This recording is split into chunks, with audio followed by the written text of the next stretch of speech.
যে সকল কারণে রোজা ভঙ্গ হয় এবং রোজার কাজা এবং কাফফারা উভয়টা ওয়াজিব হয়, সে সকল কারণগুলো আমরা এখন জানবো।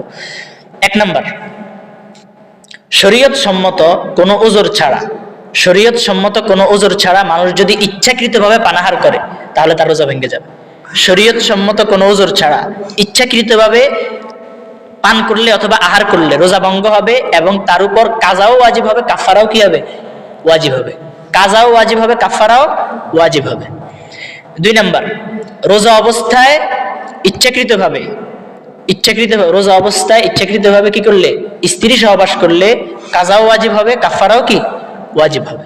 এই দুইটা কারণে কাজা এবং কাফারা উভয়টা ওয়াজিব হয়। ইচ্ছাকৃতভাবে পানাহার করা, কোনো উযর ছাড়া ইচ্ছাকৃতভাবে পানাহার করা এবং ইচ্ছাকৃতভাবে স্ত্রী সহবাস করা, এই দুইটা কারণে রোজা ভঙ্গ হয় এবং রোজার কাজাও ওয়াজিব হয়, কিও ওয়াজিব হয়?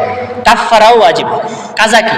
কাজা হলো একটা রোজা রাখছেন, পরবর্তীতে আবার রমজানের পরে একটা নিয়ত করে কাজা নিয়ত করে রেখে দিয়েছেন, একটাই হলো কাজা আদায় হয়ে গেছে। আর কাফফারা কি? কাফফারা হলো ওই একটা রোজার জন্য আপনি যে ইচ্ছাকৃতভাবে একটা রোজা ভাঙছেন, ওই একটা রোজার জন্য লাগাতার 2 মাস, লাগাতার 60 দিন রোজা রাখতে হবে, এটা হলো কাফফারা। লাগাতার কয় দিন? 60 দিন। একটা রোজার জন্য লাগাতার 60 দিন আপনি রোজা রাখতে হবে, এটা হলো কাফফারা। না, যদি মিস যায়, ধরেন আপনি বললাম তো, যদি ধরেন 58টা শেষ করে ফেলছেন, এরপরে একদিন ছুটে গেছে, তবু আবার শুরু থেকে শুরু করতে হবে।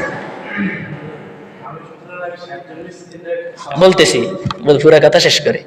তাহলে কাফফারা, 1 নাম্বার কাফফারা কি? মূল কাফফারা হলো লাগাতার 60টা রোজা রাখা।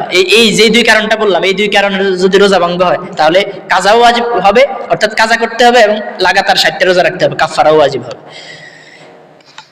এখন কেউ যদি লাগাতার 60টা রোজা রাখার সামর্থ্য না থাকে, কারো যে অসুস্থ, সে পারতেছে না, সামর্থ্য থাকা অবস্থায় অন্য কোনো কিছু হবে না, সামর্থ্য থাকা অবস্থায় তার উপর রোজায় রাখতে হবে।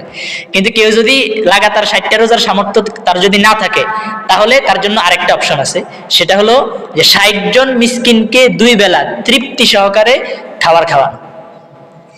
কয়জন মিসকিনকে? 60 জন মিসকিনকে 2 বেলা তৃপ্তি সহকারে খাবার খাওয়ানো। কেউ যদি 60 দিন লাগাতার রোজা রাখার কিনা রাখে, সামর্থ্য না রাখে, সামর্থ্য রাখলে আবার এটা হবে না, সামর্থ্য না রাখলে এটা। অথবা একজন মিসকিনকে 60 দিন 2 বেলা করে তৃপ্তি সহকারে খাবার খাওয়ান। আপনি যদি 60 জন মিসকিন না পান, তাহলে একজন মিসকিনকেও খাওয়াতে পারবেন, তবে 60 দিন খাওয়াতে হবে 2 বেলা করে। কয় দিন? 60 দিন। অথবা এই 60 জন মিসকিনকে এই 2 বেলা তৃপ্তি সহকারে খাওয়ানোর মূল্য দিয়ে দিলেও হবে, টাকা দিয়ে দিলেও হবে। অথবা একজন মিসকিনকে 60 দিন 2 বেলা করে খাবার খাওয়ানোর টাকা দিয়ে দিলেও কি কাফফারা আদায় হবে, তবে রোজা রাখার সামর্থ্য না থাকলে তার জন্য। এটা কথা বোঝা গেল? তো এটা হলো রোজার কাফফারা। এরপরে আবার আরেকটা বিষয় হলো, এখানে একাধিক রোজা, ধরেন এক রমজানে আপনি এই 3-4টে রোজা ভেঙে ফেলছেন, তো একাধিক রোজার জন্য একবার কাফফারাই যথেষ্ট।